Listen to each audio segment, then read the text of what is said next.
안녕하세요. 글로벌TV 김이사입니다. 오늘은 과연 국제결혼이 답일까 하는 이야기로 한번 이야기를 해보겠습니다. 한국에서 결혼을 하고 살고 있는 제 후배들이나 조카들을 보면 드는 생각이 결혼도 일찍 해야 이게 결혼이 유지가 되는구나 이런 생각이 좀 들긴 해요. 근데 우리 한국 사람들이 국제결혼까지 할 때는 물론 한국의 사회적인 현상도 있겠지만 한편으로는 국제결혼에 대한 환상도 무시를 못하는 것 같아요. 왜? 내가 이 정도면 베트남이나 라오스나 미얀마로 가면 어리고 예쁜 여자 만날 수 있다. 또 요즘 많이 나오는 말이 베트남 여자들이 눈이 높아져서 미얀마나 라오스로 가야 한다. 그게 아니라고 얘기는 못하겠어요. 하지만 중요한 건 이거예요. 내가 베트남이 눈이 높으니까 라오스나 미얀마로 갈 때는 그럼 나에 대해서는 한번 생각해 보셨는지 이런 얘기를 하고 싶은 거예요. 사람마다 처해 있는 환경이 다르기 때문에 뭐가 정답이라고 얘기할 수는 없지만 대체적으로 보면 자신의 그 가지고 있는 상황, 왜 내가 국제결혼을 선택하게 됐는지, 그리고 왜 베트남이나 라오스나 미얀마를 선택을 하는지 이런 부분에 대해서 진지하게 고민을 해보셨냐고 한번 묻고 싶다는 거예요. 이 말이 무슨 얘기냐면 일본도 있고 우즈벡도 있고 러시아도 있고 동유럽도 있고 많잖아요. 근데 유난히 베트남으로 몰리는 그런 상황이 왜 벌어질까요? 다 이유가 있겠지만 대체적으로 보면 그나마 교육 수준이 되고 한국 사람을 남편으로 받아들이고 살아주는 여자가 베트남 여자가 그나마 나으니까 많이 몰리는 거죠. 예전에 이런 말이 있었어요. 베트남 북부로 진행을 해보고 안 되면 남부로 진행을 했거든요. 그 이유가 우리나라 사람뿐만이 아니라 서양 사람들도 베트남 여자랑 결혼한다 그러면 북부가 남부보단 낫지 이런 얘기하고 또 어느 지역 여성인지 이런 부분에 대해서 어떤 선입견들이 있어요. 그러면 서양 사람들이나 동양 사람들이 공통적으로 북부가 남부보다 낫다 이런 얘기 하는 거는 다른 게 아니고 성격은 있어도 결혼의 유지 비율이 높다 이 부분은 틀린 얘기는 아닌 것 같아요. 그리고 다른 측면으로 남부 여성들보다 북부 여성들이 조금 더 부지런합니다. 그것도 틀린 얘기 아니고. 근데 우리가 이런 베트남 여자가 어쩌네, 라오스의 교육 수준이나 라오스 여자가 어떠네 이런 얘기 할 때 사실은 내가 내 자신에 대해서 좀 생각을 하고 어떤 게 내 결혼을 보완해 주는지 이런 부분에 대해서 생각하고 접근을 하시냐 이거예요. 사실은 국제결혼에서 한 7, 80%는 남자의 역할에 의해서 좌지우지 되는 부분이 있기 때문에 이 부분에 대해서 제가 중점적으로 얘기를 하는데 그래도 보면 아직도 생각이 어린 분들이 많아. 예를 들어 이런 거, 한 명은 젊은데 한 달에 300만 원 정도 벌어요. 그리고 한 명은 나이는 좀 있는데 500만 원 정도 벌어요. 그러면 베트남 여자 입장에서 어차피 나이 많은 거예요. 그러면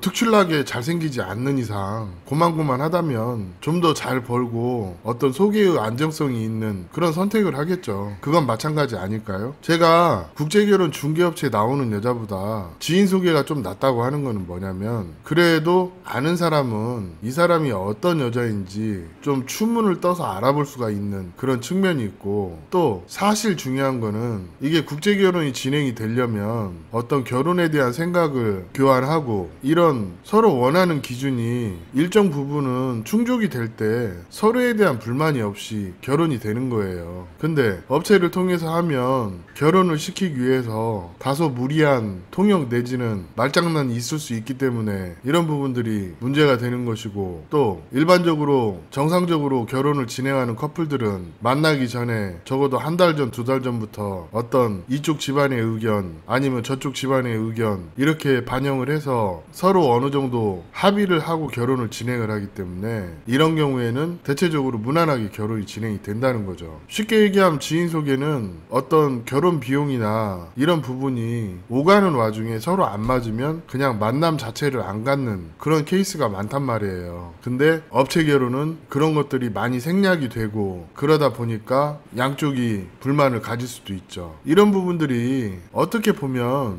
한국 남자가 내가 이 사람한테 이 정도는 해줘야겠다, 어떤 기준을 가지고 접근하시는 분이 있고 그렇지 않은 분이 있어요. 예를 들어 제가 상담을 해보면 이런 분이 있어요. 그냥 뭐든 싸게 하려고 하는 그런 사람이 있는가 하면 자기 예산이 한 이 정도니까 이 정도 선에서 그래도 쓸 건 쓰고 결혼하려고 하는 그런 분들이 있거든요. 이런 것만 봐도 어떤 결혼에 대한 준비가 되어 있는지 안 되어 있는지 이런 얘기를 할 수 있는 거예요. 제가 국제결혼 컨설팅이라고 해서 예전에 컨설팅을 좀 해드린 분들이 있어요. 근데 이분들하고 교류를 하다 보니까 이분들이 하는 말이, 아이 저는 컨설팅 받고 베트남도 김 이사님이 한 두세 번 왔다 갔다 하라 해서 여행도 갔다 오고 뭐 그렇게 했는데, 아이 뭐 저는 뭐 김 이사님 믿고 하면 뭐 DC 없냐. 근데 그 DC를 해주고 안 해주고 이런 게 중요한 게 아니고 전체적인 비용에서는 3천만 원이나 3,100만 원이나 뭔 차이가 있냐는 거지. 그렇지 않을까요? 그러면 이 국제결혼 비용을 짬푼에 연연하지 않고 어떤 기회비용이라고 생각하고 접근하시는 분들은 좀 스트레스 덜 받고 원만하게 진행이 되는 그런 경향이 있고, 어떤 분들은 본인 스스로 타이트한 상황에서 결혼을 진행하고 혼자 스트레스 받는 분들이 있어. 그러면 이 두 사람의 차이가 뭔지 아십니까? 사실은 결혼을 바라보는 방향성이 다르다는 거예요. 결혼은요, 결혼식 할 때까지 얼마 들어간 게 중요한 게 아니고 한국에 들어가서도 꾸준하게 돈이 들어가기 때문에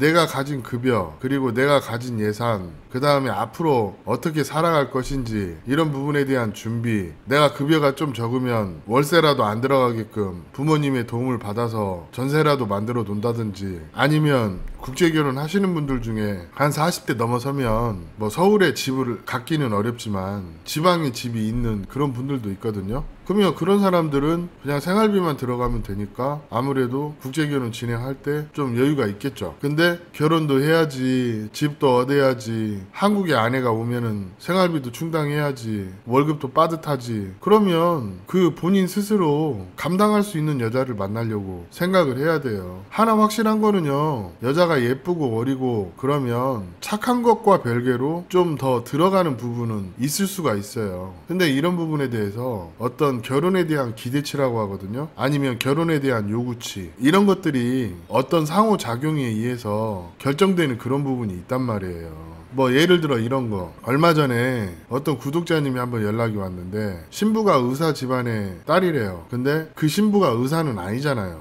근데 결혼 진행비로 1,500만 원, 그리고 결혼식 비용으로 2천만 원, 여기에 지참금은 별도라고 합니다. 그러면 언뜻 들어봐도 3,500에 지참금까지 하면 한 4천인 거예요. 그러면 그것만 들어가나요? 본인 왔다 갔다 해야지, 신부 용돈 줘야지, 뭐 얼레벌레 사람 노릇 하느라고 쓰는 돈까지 계산하면 못 잡아도 5천은 잡아야 된단 말입니다. 그럼 그 결혼 뭐하러 해요? 통상적으로 우리가 그렇게 생각할 수 있어요. 근데 그 돈 주고도 하는 사람이 있어요. 근데 정작 문제는 한국에 와서 결혼 생활 하는데 그런 기대치와 요구치를 같은 선상에서 투영하는 그런 여자들이 많기 때문에 우리가 이 결혼의 의도가 좋지 못하기 때문에 하지 말아라, 이런 얘기를 하는 건데, 반대로 한국 남자들이 결혼의 의도가 좋지 않은 그런 분들도 많아요. 이게 한국에서 한 300만 원 버는 사람이요, 베트남 기준으로 하면 50만 원도 못 버는 거하고 똑같아요. 생활 규모가 그렇단 말이에요. 아니 솔직하게 얘기해서 외벌이로 300 벌어서 아이 낳고 한국에서 키울 수 있어요? 그럼 본인의 상황이 그렇다면 그걸 인정하고 같이 살아줄 여자를 선택을 해야 되는데, 하는 행동 보면 베트남에서 좀 갖춰져 있고 좀 어떤 외적으로도 뛰어난 그런 여자를 찾아. 근데 그런 여자들은 그 남자는 양에도 안 차요. 그걸 과연 우리가 이 베트남 여자가 눈이 높다고 할 수 있을까요? 사실은 우리가 베트남 여자가 눈이 높다고 하는데요, 그 여자들 다 짝 찾아서 한국에 가요. 그래서 만나는 남자들 보면 어느 정도 괜찮고 키도 크고 잘생기고 직장도 좋은 그런 사람 다 만나요. 그러면 내가 이 여자가 눈이 높다 그런 얘기 할 때는 어떻게 보면 그 남자는 그냥 자신의 그 어떤 기대치를 본인 스스로 높게 잡고 있다는 생각도 해봐야 된다는 거지. 그렇지 않을까요? 그리고 제가 실제 매칭을 해보면 이 남자가 시골 출신이고 또 급여 수준이 그렇게 높지 않아요. 그렇기 때문에 한 이 정도 수준이면 맞을 것 같은데 이 정도 수준의 여자는 쳐다도 안 봐. 그리고 택도 없는 수준의 그런 여자를 보면서 입맛만 다시고 있어. 그러다 보니까 매칭이 미뤄지고 그 외모에서 오는 본인의 그 기대치와 요구치가 본인을 힘들게 하고 실제 결혼을 했을 때 여러모로 자신을 힘들게 할 수도 있다는 것을 왜 모르냐 이거지. 그게 어떤 본인의 기대치와 요구치 그리고 현실에서 균형 감각 이런 부분에 대해서 어느 정도 기준점을 잡고 현실적인 선택을 하시는 분들이 대부분인데, 그렇지 않은 사람은 베트남 여자들이 눈이 높은 것처럼 본인 스스로 수준이 안 되는데 눈만 높아서 결혼을 못하는 그런 걸 수도 있단 말이에요. 이거를 알지만 우리가 얘기를 안 한다는 거지. 왜? 이런 얘기를 하면 그냥 기분 나빠라 하고 받아들이질 않아. 아니 나이 40 먹고 월급 300이야. 그러면 지난 10년 동안 뭐 하셨는데? 한번 물어보고 싶어요. 다만 한 5천만 원이라도 마련해 놓으셨나요? 결혼할 돈이라도 마련해 놨으면 제가 봤을 때는 자수성가했다고 얘기할 수 있을 것 같아.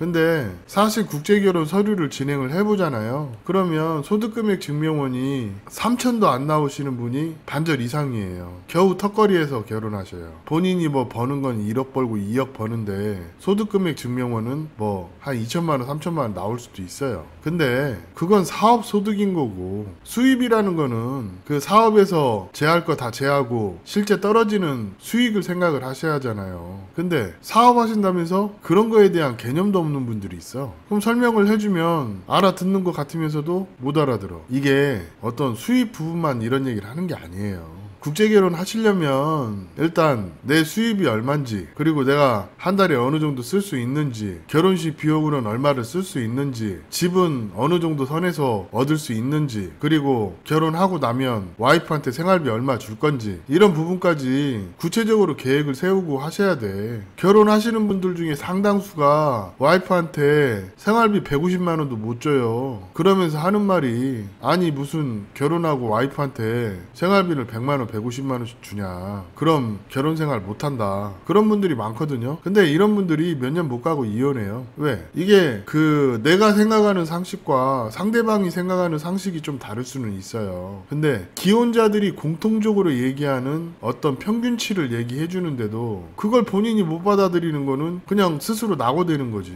아니 그러면 그런 남자랑 결혼한 그런 여자는 뭔죄냐고. 예를 들어 이런 거예요. 내가 300밖에 못 벌어 현실적으로. 그러면 가정생활 알뜰하게 해줄 그럴 여자 만나야 되거든요. 근데 이게 나이 40이 넘게 먹고도 철부지라는 소리가 그냥 딱 봐도 예쁘고 섹시하고 누가 봐도 미인을 선택하려고 그래. 그러면 그 여자가 그 미모를 유지하기 위해서 아무리 돈을 안 쓴다고 해도 집에서 살림만 하고 검소하게 생활할 것 같아요? 천만의 말씀입니다. 하던 가락이 있어서 또 살아온 짬이 있어서 본인을 잘 꾸미고 또 주변에서도 이쁘다고 그렇게 이쁨 받는 여자들은요 아무래도 자기애가 강해요. 그러니까 그런 현실적인 부분을 모르니까 그 얼탱이 없는 생각을 하고 그런 선택을 하려고 하지. 그리고 예쁜 여자 만나려면 내가 뭐 차은우 같이 잘생기라는 거 아니에요. 그렇지만 어떤 옷 입는 감각이랄지 돈도 좀 센스 있게 쓰고, 돈 많이 쓰라는 거 아닙니다. 그리고 여자 좀 만나봐서 좀 여자의 마음도 아는 그런 남자들이 그런 여자의 마음을 얻는 거예요. 저기 호치민이나요 저기 도쿄 같은 데 가보세요. 그러면 요즘에 헌팅하는 한국 남자들 겁나 잘생겼어요. 국제결혼 하러 오시는 분들하고는 비교가 안 돼. 그런 분들이 요즘 그러고 다녀요. 근데 무슨 근거로 무슨 자신감으로, 그리고 사진도 진짜 막 잘 나온 사진 주면 모르겠는데 어디서 그지 깽깽이 같은 사진 주면서 무슨 자신감으로 매칭을 해달라고 하는지 좀 그런 생각이 들 때가 한 번씩 있어요. 왜? 영업하는 파트에서는 이런 얘기 못해. 하지만 저는 관리자급이잖아요. 그럼 이런 얘기 할 수도 있는 거예요. 왜 이런 얘기를 해주냐면 현실을 알고 좋은 결혼 하시라고. 이게요 딱 보잖아요. 그러면 상담을 해주면 본인을 수정해가면서 현실에 맞게끔 결혼을 하려고 하는 사람이 있어. 근데 그냥 들을 생각조차 안 하는 그런 분들이 있거든요. 또 그런 분들이 결혼이 잘못되면 업체 탓하고 신부 탓하고 이런 경향이 심해요. 그러면 요즘에 업체들도 죽을 짓 안 하니까 나이 제한 걸고 말 몇 마디 해보고 아니다 싶으면 그냥 신랑을 버리거든요. 그게 그게 뭐겠어요. 본인 스스로 업체에서 대접 못 받는 그런 생각을 가지면 결국은 신부에게도 대접을 못 받는 그런 결과로 이어질 수 있다는 겁니다. 이 부분이 진짜 종이 한 장 차이인데 그 출발선에서는 종이 한 장 차이지만 가면 갈수록 담 하나 차이가 됩니다. 그러면 조금 차이 나면 그 장애물을 극복을 할 수 있지만 그 담이 2m, 3m 되면 본인이 극복하고 싶어도 현실에 가로막혀서 극복할 수 없는 그런 지경까지 갈 수도 있다는 거예요. 그래서 매칭할 때 엄격하고 신랑을 준비를 시키고 멘토링을 해주고 그렇게 하고 있는데 이 부분에 대해서 생각보다 고마워하시는 분이 별로 없어요. 근데 사실은 이 기초가 탄탄해야 또 내가 방향성을 잘 잡아야 결혼도 좋은 결혼이 되는 거예요. 결혼은요 돌다리도 두들겨 갈 마음으로 하는 게 맞지만 한번 어떤 선택을 했으면 믿고 가는 배포도 필요한데 그거하고 상관없이 내 스스로 현실적인 생각을 하려고 진짜 많이 노력을 하셔야 되는데 국제결혼 문의하시는 분들 중에 한 반절은 처음에 얼탱이 없는 소리 많이 합니다. 그러다가 한 번 실패하고 두 번 실패하면서 수업료를 치르고 나면 본인 스스로 겸손해져요. 근데 또 이런 게 있어. 결혼을 하다 보면 이 신부 측에서 신랑이 마음에 들잖아요. 그러면 양보를 많이 해요. 근데 신부 측에서 너무 과도한 요구를 하면 본인 스스로 함량 미달이라는 거를 인지를 하셔야 돼. 그게 사실은 그 여자 집에서 과도한 요구를 할 때는 내가 못마땅하니까 또는 부족하니까 그런 경우가 더 많단 말입니다. 쉽게 얘기하면 남자가 어수룩하니까 그쪽에서도 그런 요구를 하는 거예요. 이해하셨어요? 그리고 중간에서 역할을 해주는 사람이 속의 의도가 좋지 못하거나 날 만만하게 보면 그런 행동을 해요. 쉽게 간보고 아, 이 새끼한테는 좀 뜯어내도 되겠네 싶으면 그렇게 뜯어낸다는 거지. 현실이 그래요. 그래서 뭐 내가 지인한테 여자를 소개받았는데 그쪽에서 2천만 원, 3천만 원 요구한다. 그러면 그쪽에서 나를 만만하게 보는 거 맞습니다. 근데 누가 봐도 신랑이 괜찮아, 아까워, 내 조카, 친척 소개시켜주고 싶어. 그러면 베트남 여자도 적극적으로 하면서도 돈 안 받아요. 그런 경우도 많이 있어요. 그래서 지인 소개에서는 아는 사람은 모르는 사람이다. 그거하고 똑같다는 얘기가 이런 경우를 두고 하는 얘기입니다. 진짜 아는 사람이면 그렇게 돈 안 받지. 그렇지 않을까요? 베트남에 공짜 없는데 중간에서 소개하는 사람이 커미션 챙긴다는 건 만인이 다 아는 사실인데 이런 것처럼 우리 그 한국 신랑들이 생각하는 거하고 또 상대방이 나를 생각하는 거하고는 좀 다를 수 있기 때문에 이런 부분에서 어떤 본인의 경험이 필요하다고 하는 거예요. 그러기 위해서 우리 구독자님들이 저 만나러 오고 제 아는 사람이랑 얘기도 좀 해보고 또 소개도 해봤고 그렇거든요. 그런 분들한테 자기 경험치를 쌓고 좋은 결혼을 하기 위해서 노력하는 사람한테 제가 100만원 정도 DC 해주는 거와 일면식도 없는 사람이 나한테 연락해서 아, 김 이사님 통해서 하면 100만원 DC 해주나요? 그래서 100만원을 DC를 요구하는 거랑은 큰 차이가 있다는 거죠. 그리고 제가 100만원을 DC를 해주는 그런 명목이 그냥 해주는 거 아니고 베트남에 자주 들어와서 신부랑 라포를 쌓아라 하는 의미로 다만 100이든 200이든 DC를 해주는 거지. 그냥 어떻게든 금액 깎아보려고 하는 사람들한테는 DC 안 해줘요. 해줄 이유도 없고 뭐 지금도 충분히 싼데 뭘 얼마나 DC를 내줘. 그리고 김이사 DC가 제 마음의 표현이지 김이사 통해서 하면 깎아준다 그런 개념이 아니에요. 좋은 결혼하려고 하는 사람들이 부담을 느낄 때 한 푼이라도 도와주고 싶은 거지. 그 취지는 알고 이 채널을 시청하고 저한테 소개를 요청을 하세요. DC도 요청을 하고 그 본인은 준비 하나도 안 되어 있고 내가 봤을 때 손이 많이 가는데도 DC 얘기하는 친구가 있었는데 제가 봤을 때는 오히려 돈 더 받아야 되는 상황인데 본인은 모르더라고. 오늘 좀 얘기가 길었는데요. 전반적으로 신랑들 생각이 어린 거 맞아요. 국제결혼 생각하시면 결혼에 대해서 진짜 진지하게 고민해 보시고 한 번 정도는 저 찾아와서 상담 받고 그런 분들은 100이 아니라 200이 아니라 300이라도 해드릴게요. 제가 하고 싶은 말은 상담을 신청하든 저한테 국제결혼을 진행하든 진정성 있게 행동하시라는 거예요. 어디 가나 내가 진정성 있게 행동 못하면 내가 내 돈 내고 결혼하고도 대접 못 받는 게 현실입니다. 그걸 아셔야지. 그리고 저도 국제결혼 짬이 벌써 10년인데 몇 마디만 해봐도 결혼해서 잘 살 사람과 그렇지 않은 사람은 초반부터 갈려요. 그렇기 때문에 본인 스스로 좀 부족하다 싶으면 진짜 컨설팅이라도 받고 아니면 한배 부부 바짓가랑이라도 잡고 좀 마인드부터 만들고 결혼을 보는 눈도 만들고 그러고 결혼을 하셔야 돼요. 그렇지 않으면 돈만 쓰고 호구 되는 겁니다. 오늘 이야기는 여기까지 하겠습니다. 감사합니다.